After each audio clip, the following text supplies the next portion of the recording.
What is up, the ape community? It is Eric, and yet again, I come in peace. I'm here to talk about options. I'm actually following up on a prior video that I did, and actually kind of a mini series that I'm starting to do about trading options in something like GameStop. Although if you're not trading GameStop, what I'm covering today is applicable to you anyways, because what I'm going to talk about is adjusting in the money short calls, which ideally, that's what we want to happen. If we're selling calls as part of a ratio covered call, which is what we reviewed in the last video, I'll throw a link to that in the description in case you haven't seen that.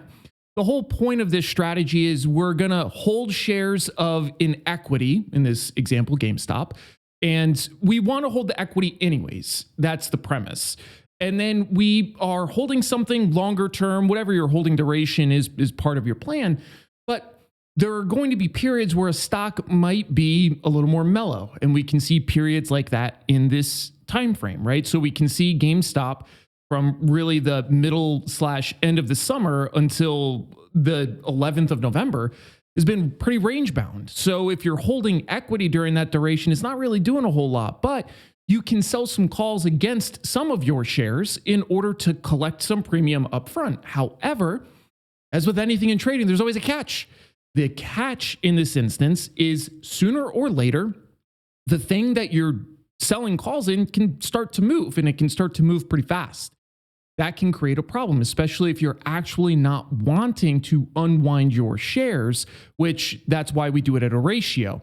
So the prior video walks through the basis of this ratio covered call and how it strikes a balance between taking in some premium upfront, but preserving upside, especially in case things start to get out of hand, things moving really, really fast, because it can happen. You can get caught.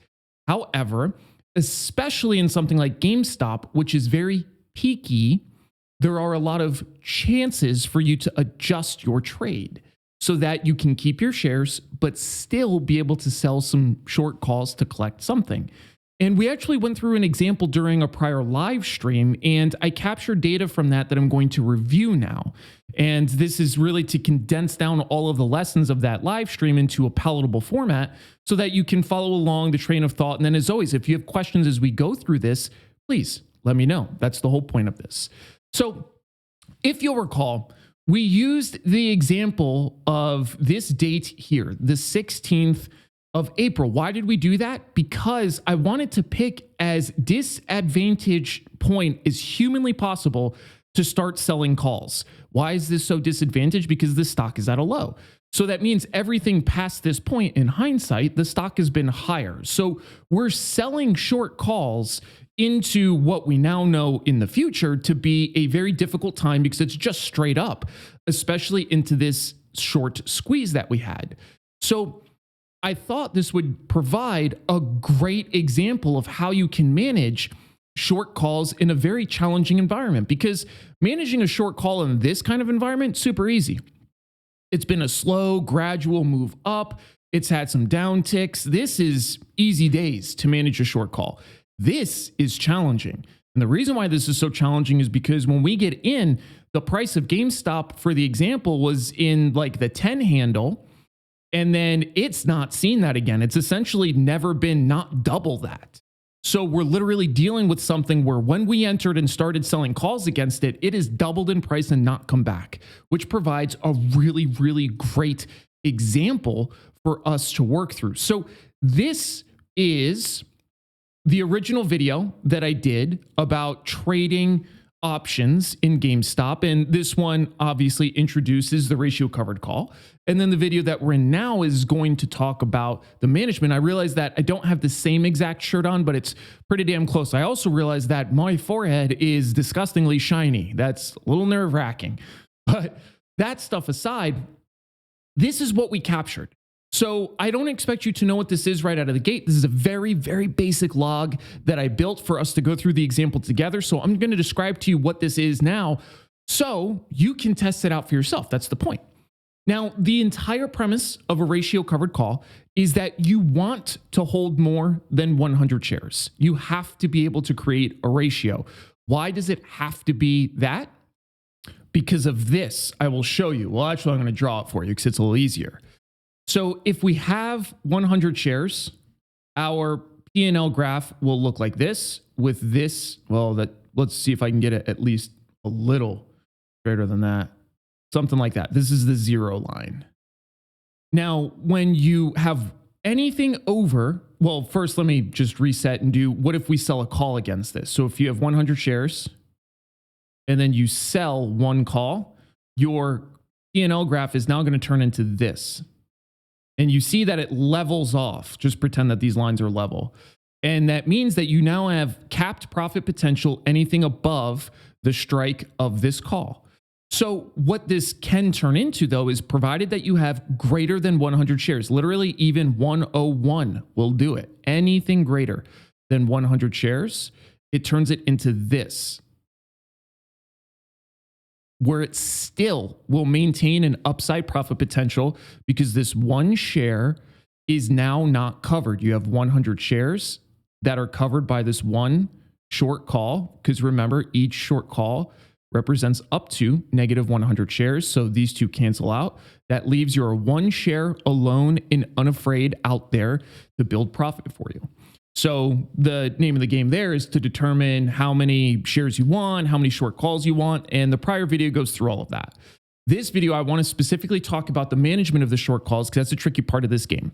So if we think about selling short calls, we first need to start with identifying the risks, specifically in the context of selling short calls in something that we do not want to take assignment, and meaning, well, we don't want to be assigned. We kind of are forced on the sell side. We don't want to be assigned, meaning we want to keep our shares. That's the first context. So what are our risks? Well, if the stock goes above our strike price, and we're in here, this technically is a risk, this zone. Why is this a risk? It's an opportunity cost. Because if we have a stock that we're holding the downside risk for, and it eventually makes a massive up move, and we can't participate, that means that we've taken all of this risk and we've not got the commensurate payoff for this risk.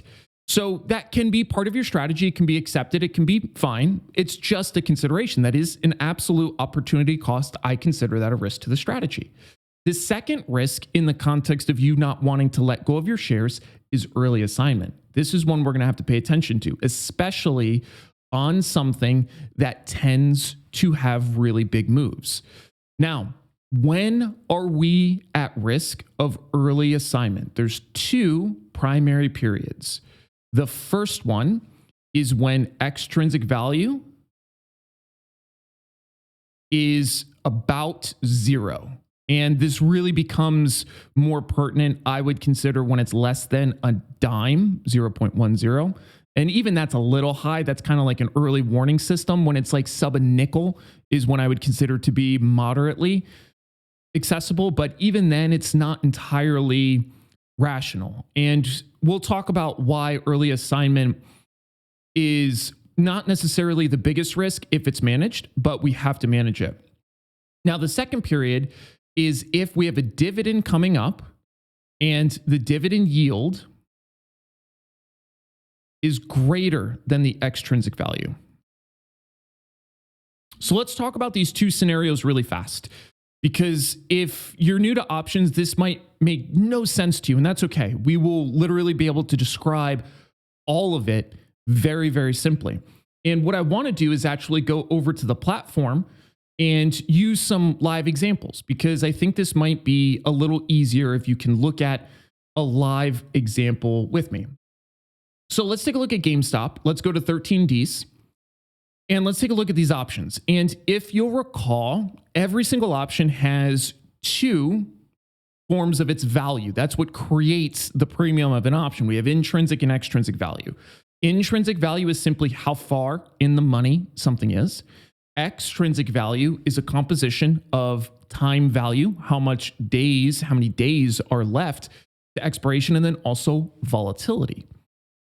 So if we have an option, and let's say we look at this 25 strike, just out of curiosity, and we say the 25 strike right now, and we'll take a couple notes so that, actually I can just do it right in here. so we can look at it real together.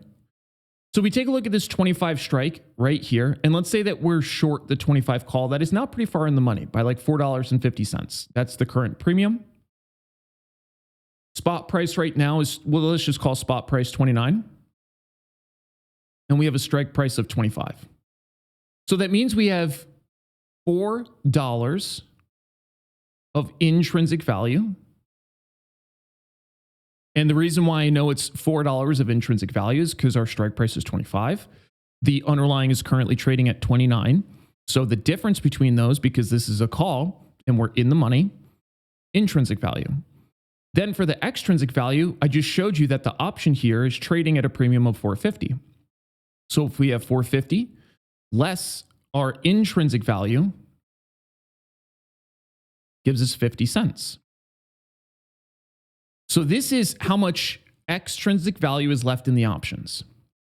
So even though these 25s are an 80 delta, they're pretty far in the money, they're not actually at massive risk of early assignment right now. Why is that the case? Well, first one, as you'll recall, there's not even a dividend here, right? We know that there's no dividend in GameStop right now. So that's not a scenario we have to concern ourselves with. Now, why not just early assignment? Because whoever's holding these options, if they exercise, well, that means that they can buy the stock at 25. That's pretty awesome, because otherwise, if they bought it on the market, it'd be at 29. Why wouldn't they do that? It's because they throw this away. So let's take a look at the actual transactions as would occur. So we have the option buyer, the other side of your trade. So they bought to open. And they bought to open, let's just use current price at $4.50 or whatever. So they bought to open one at $4.50. So they paid a $450 debit. Now they're like, yo, I want to exercise. Cool. So then they hit the broker up and they say, exercise my options. So what's going to happen here is they're going to buy to open 100 shares at their strike price of 25. So then this is going to cost them their 25 per times 100. Oops, decimal's in the wrong spot. This is in the wrong spot. Ignore that. This is what they're going to pay out of pocket. And when they do this, this goes away. This vanishes. So right now they would have an unrealized profit of the difference between these two things, which again is $400. It's the intrinsic value. So what happened in this scenario is they just lost $50. The reason why they lost $50 is when they exercise, they get to buy it at 25. They're going to pay $2,500. The stock is currently at 29, an unrealized gain of $400. You capture the intrinsic value. That's great. But the extrinsic value is just gone. You give that up. So the more efficient transaction here for the option buyer is to sell to close. And again, we're just going to use current spot price, but then they can sell to close at 450. Notice the difference. In this scenario, if they sell the option to close, they literally make $50 more. It's otherwise the same thing. So this is exactly why early exercise in general just doesn't make sense, because you are just giving up extrinsic value. The reason why all this detail matters is because you have to understand the counterparty to your trade, what they're thinking, what they might be doing, what your risk might be. Because if you remember, this is about managing in the money short calls. So as soon as your short call falls in the money, it's not immediately at risk of early assignment. And in the case of a dividend, for those wondering, the time that it makes sense is if the dividend is greater than this extrinsic value. So if there's a stock that pays $1 per share, you would be better off exercising your option in this scenario, and then you rate the dividend, provided that it's by ex-div date, which gives you an extra $100 because you have 100 shares. So yes, you throw this $50 away, but then you net $50 extra. So you'll cover that $50 loss with this $100, and then you make another $50 on top of it. It makes you whole and you make a little bit more money. So the time that this becomes at risk for early assignment with respect to something that is a dividend is if the dividend value is greater than your extrinsic value, because then it makes sense for the holder to take the dividend, provided nothing else is factored into the equation. Maybe they don't have the money to take the inventory. Maybe they don't want to deal with the drop after the dividend. There's a million other things, but this is the theoretical backdrop for it. So now you should be able to answer the question of when are we at risk of early assignment. And we're at risk of early assignment if there's very, very little extrinsic value left, meaning the person doesn't mind throwing it away, or if there's a dividend coming up that's greater than the current extrinsic value of your short call. So now we have those two scenarios. Great. Now we can talk about managing in the money short calls. The reason why this matters so much, especially in something that moves a lot, is you have to know when you're at risk of losing your shares if you're trying to keep them. Now, one giant caveat has to be made here. This is why I use a ratio, because you still could be assigned. Somebody can exercise even if it doesn't financially make sense. It is their right to exercise whenever they want. So you have to be prepared, even in that highly unlikely scenario, and it's highly unlikely, it still could happen. So what I would tell somebody is if you have long shares and you just don't want to let them go, don't sell calls against them. Just don't do it, because there is a risk. Even if we do all these things to mitigate it, there is a risk structurally. It's very, very small, but it's there. So if you're in the camp, don't want to let the shares go, the same for you. If you're in the camp, like this scenario that we're talking about, and we use this scenario of gaining entry on 16 April when the stock was around 10 and a half, and this person bought 1,000 shares. This is a hypothetical scenario. This was our entry trade. So in this case, we started on the 16th of April with this position. We sold 4 of the 17 May 12 strikes and we collected 45 cents. This was the just starting scenario that we begun with. The stock at this point was trading like 10.30. It's just because we were using on demand. That's why these aren't the exact same. So what happened after this first transaction on the 23rd of April, we ended up taking this down for 21 cents and we made a profit of $96. So what we did at this point was buy a handful of more shares. And really you could argue that we should have done 9 shares, I think. Yeah, 9 shares to make all the numbers work out. So on the 23rd of April, when we exited this position and we made $96 on the same day, technically it could have been the same day towards the end of the day, or it could have been the following day on the open. But we bought 9 shares, essentially taking the P&L, the realized P&L from that trade, and we just bought more shares with it. So we added 9 shares for $91. So now our total position is 1,009 shares. This is our total cost, $10,591. And then we have our total composite basis, which again is just right around $10.50. So this was, I just picked a spot to start. This obviously wasn't a challenged position. This thing had no issues whatsoever. This was in this time frame in here. But the next trade is where things get spicy.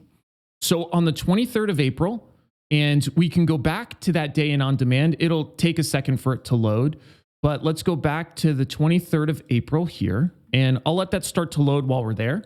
That's where we took this down, and that's where we opened up our next trade.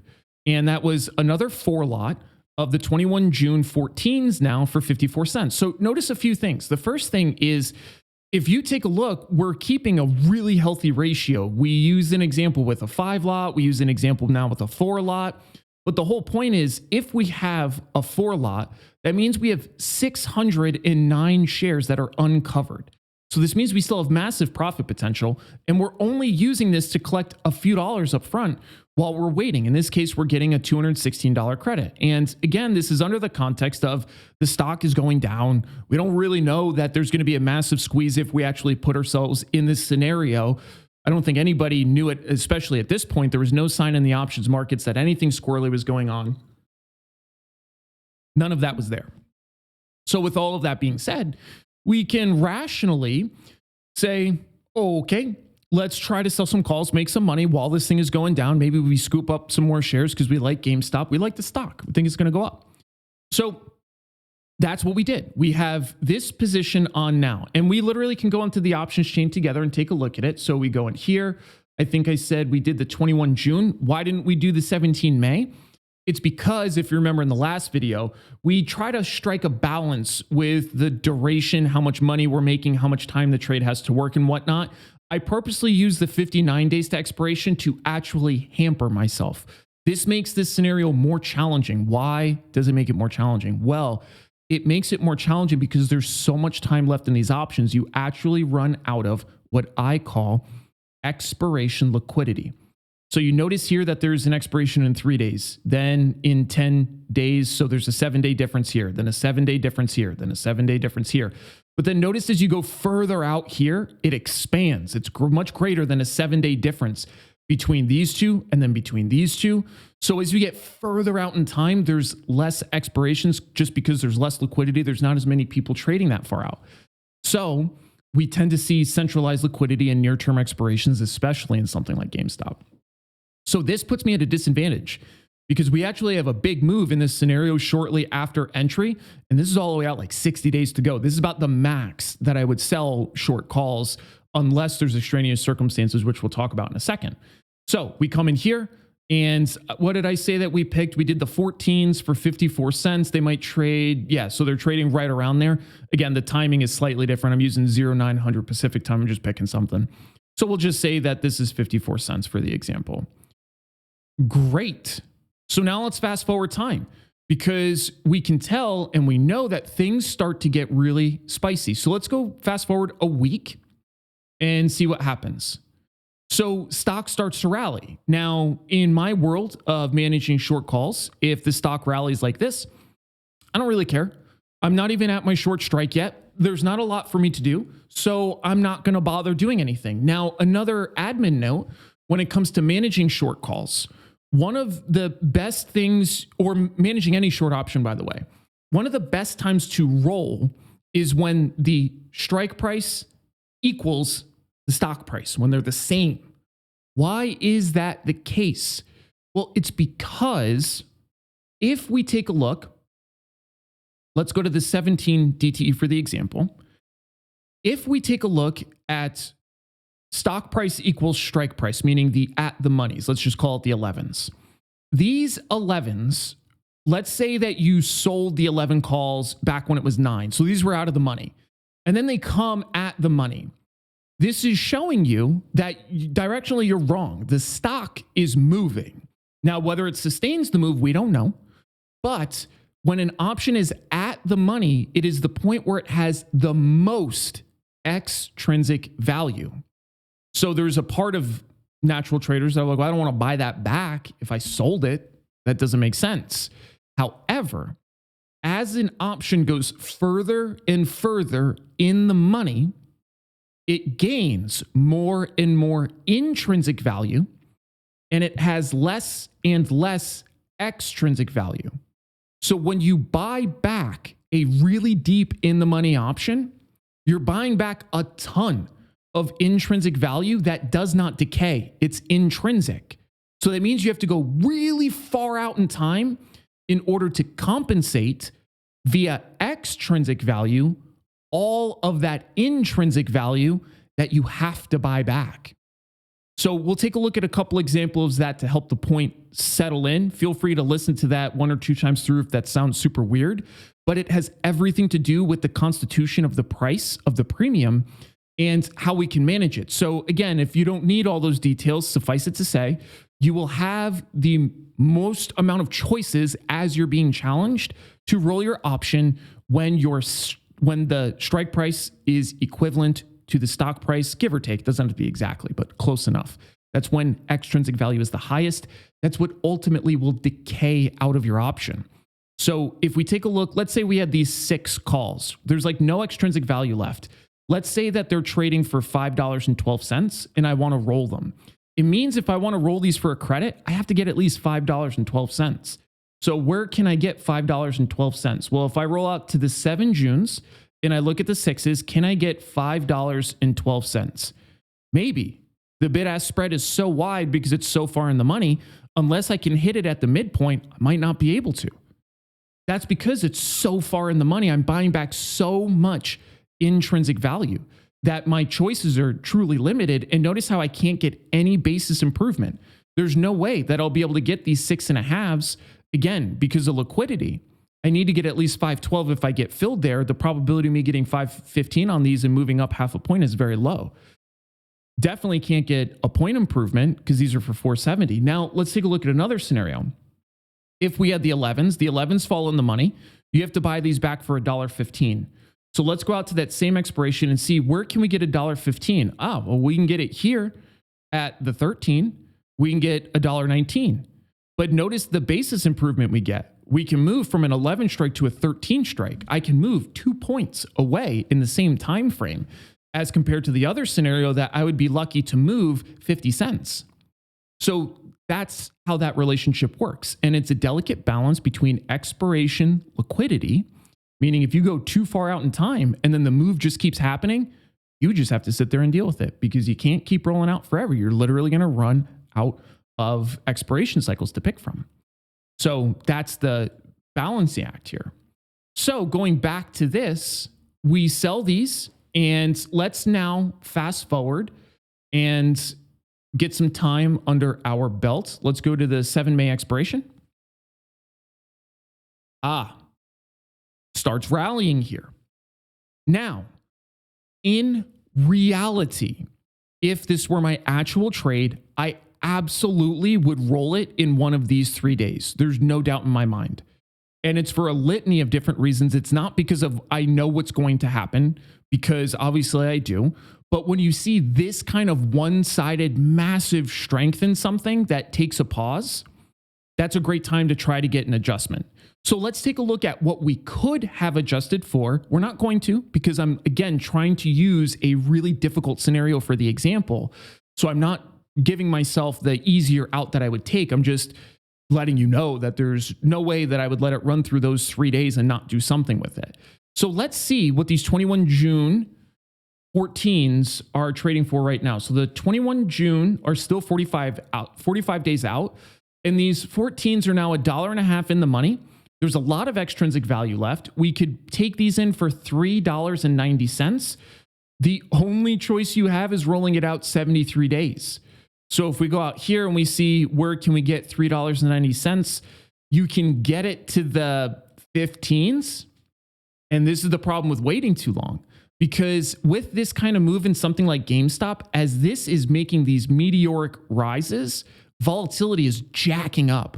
So everything is becoming uniform more expensive. So you might not even be able to get your basis adjustment if you're taking those in for $3.90 to get your roll for a net credit. Now, you don't always have to get a net credit to have a total positive roll scenario. So what does that mean? Let's use a little bit of scratch paper over here. So on this trade, we made 96 bucks. So let's throw in 96. And then here we had 54 cents. So let's drop 54 cents here. And then we had what? A 4 lot. So in this case, we took in a credit of 216 times 100, 216 here. So this is where we're at so far. So let's say we buy these back for 387. Let's see what happens in this scenario. This is what the other trade made already. So let's say we buy these back now for 387. So $3.87. So, oh no, I'm sorry. I said 390. And then these ones are for 380. So in this scenario, 390. So what's our P&L here? Well, it's this minus this.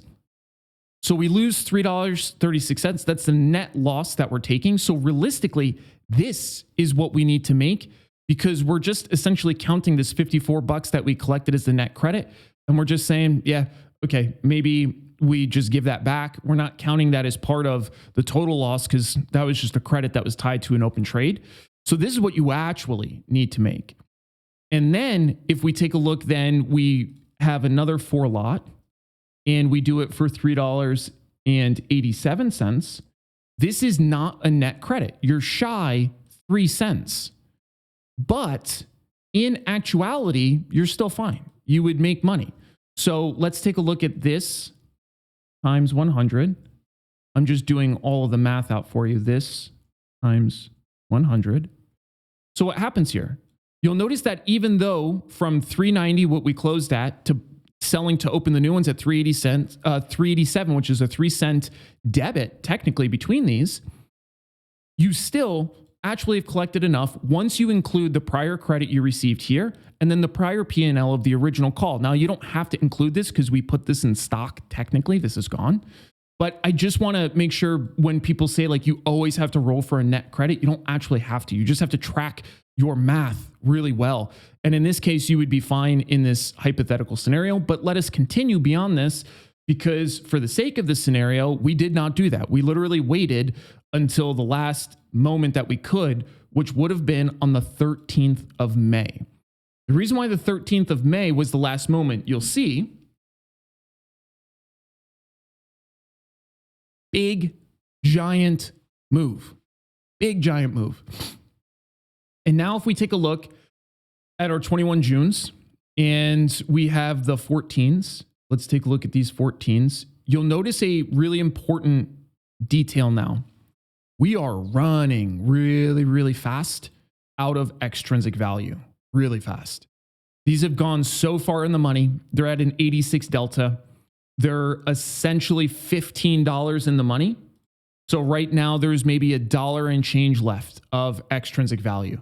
So you don't have to, you know that you don't have to take these down yet. There's enough value in them to be okay. But I think what we did in this scenario on the other live stream is we actually looked at it early in the morning, because early in the morning it was even higher. Not yet. So maybe we have to go to like 7:30. Let's try that. I'm just eyeballing the price here. Yeah, something like this. So I think we're close to, I forgot exactly what time it hit that. It's obviously sometime between 7:30 and 6:30. But what I did for the example is I made it so that we're like this right here, where we're very close to the very top. So right now the spot price is not 29, it'll be like 36. So these will be even worse once this buffers, which we'll see in a second. And this is why you have to pay attention to the amount of extrinsic value and then the risk of early assignment, because the other scenario that's going on here is people are going to be clamoring to get shares if they think that this is another full-on short squeeze, because that can be catastrophic, as we know. So the risk of early assignment will go up even more as volatility starts to crack off. So in this scenario, you can see that it hit a peak of like 23.05 of in just overall cost. And of that, it's $21 in the money. So there's still extrinsic value, but a lot, it's buried right now. So that's why in the scenario, we actually waited a little bit. We waited as the stock came down to $25.93. It was a random spot that we picked and we closed it for $15.45. This represents a $5,964 loss, big loss. What I try to tell people is when you're trading this kind of strategy, you have to have patience, because that's the way that this works in the long run. We're taking losses up front. We're realizing losses up front. But as long as we are capable of continuing to roll and adjust the trade and or eventually letting the shares get called away, then we can ultimately make money. How does that process work? Let's take a look at kind of the rest of the way that this goes.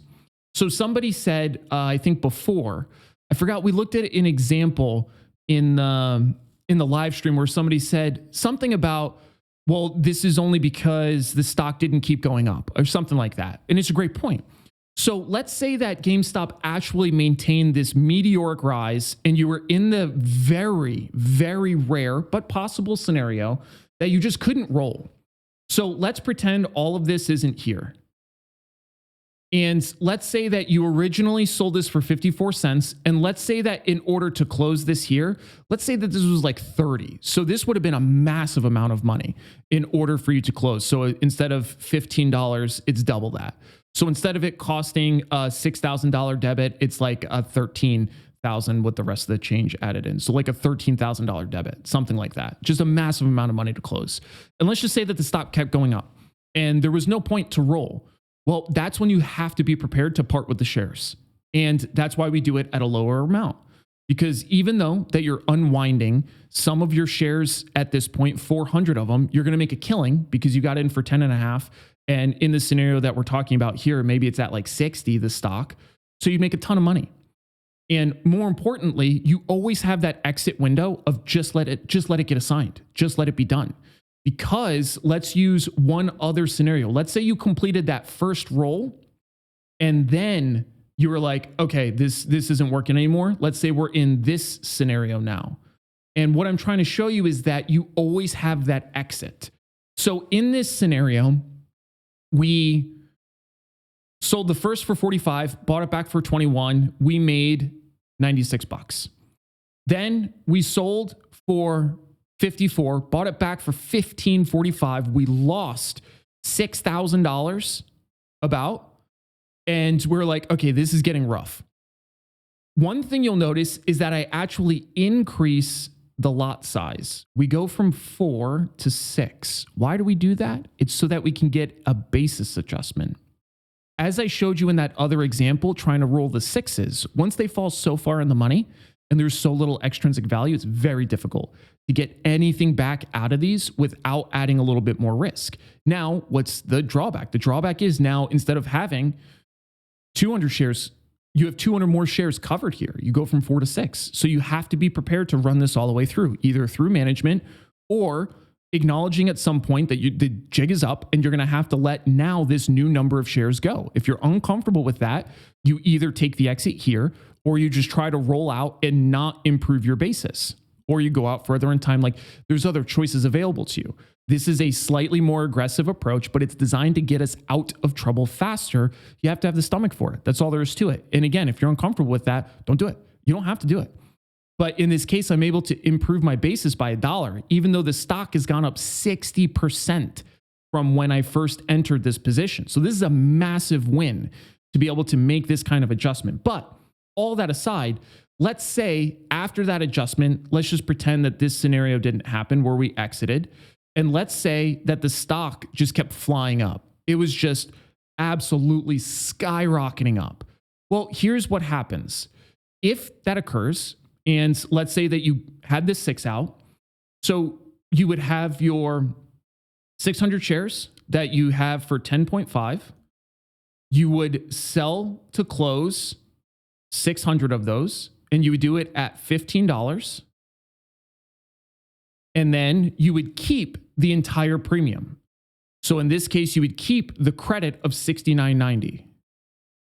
So if you look at the $69.90 credit that you got, plus the prior loss of $59.64, plus the prior win of 96, you'll notice that you still come out ahead. You still made money.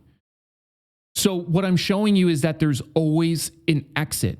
If you're rolling something, it's keeping it going against you on the call side. You have the shares and you're just tired of trying to roll and adjust it. You have an exit that's profitable.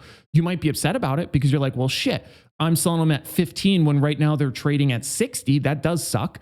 But again, you still have another 400 shares that you got at 10.5 that are now trading at 60. That's pretty cool. But if you take a look at the rest of this example, we are actually able to maneuver through it. So to fast forward through the rest of this, what we ended up doing was just clawing our way back slowly. So you can see we had the 15 strike out in 19 July. We had 6 of those. We got those sold for $11.65. And again, you'll notice that this is not a total credit here, because we closed these at $15.45, but we sold these for $11.65. How does this make sense? It's because we sold more of them. So if you take a look at the total net credit here in this case, the way that I kind of track the math, this is taking the total P&L of $59.64. As long as I take in more than $59.64 on this next trade, I'm good. That's all I need. So in this case, because I'm selling more, that allows me to have a credit, even though it's a lower premium, and even though I'm able to move the basis by $1, that overwhelms the prior P&L, realized P&L. So we continue this process from 16 April, 23 April, 13 May, 19 June, or July, 23 July, 5 Aug, 30 Sep. And then 11 November is when we're finally able to exit. This is when we're essentially in total profit. Like we've made money. We're at no risk anymore. We're good to just continue the process as per usual.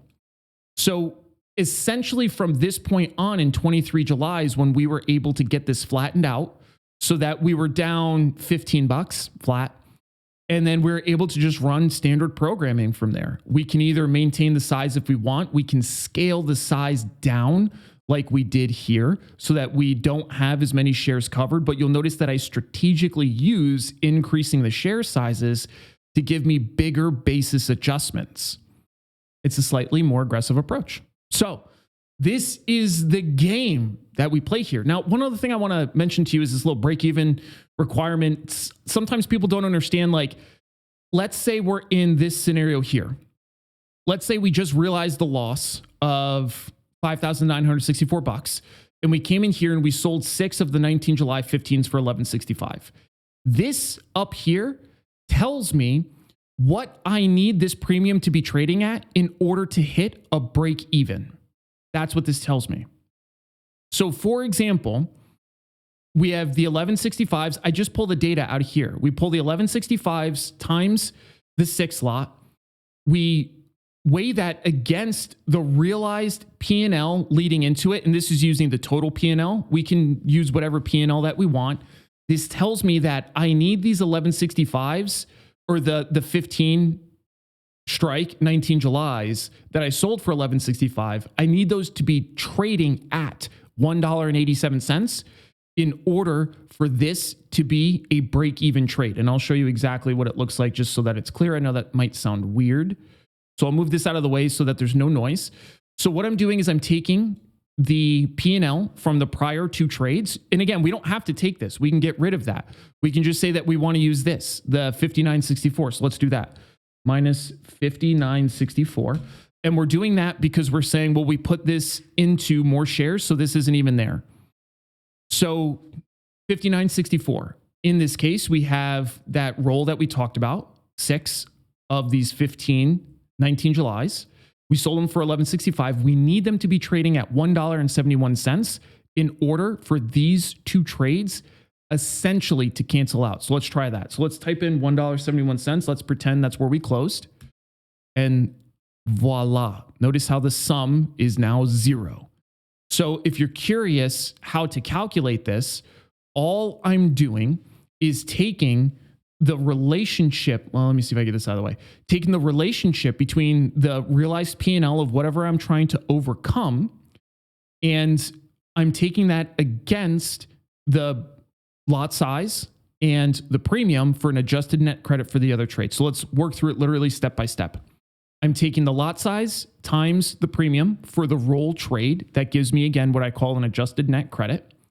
I'm adding that to the loss from the prior trade divided by 100. It kind of puts it in a per lot basis or in a standard options contract basis. And then I divide the whole thing by the number of lots so that I know exactly what I need each single contract to be trading at. Because again, when you look at an options chain, it's not going to show the options chain in the context of you having 6 lots. It's going to show it in 1 lot instances. So that's what that does. So I know that's a lot, but I hope it's helpful. As always, we can go further into detail on this. We can talk some other techniques if you'd like, or we can move on to the next strategy I have in the docket for us, which is a ratio call diagonal that I think fits into this thing very well as well, although a slightly different use case, a little more active of a management approach. So that's the game plan. Using GameStop is a really fun example to talk through these things. These are my strategies. This is essentially what I do. So this is the ratio covered call element of a covered strangle, which always goes together for me. So let me know if you have any questions. Be an outlier. I'll see y'all later.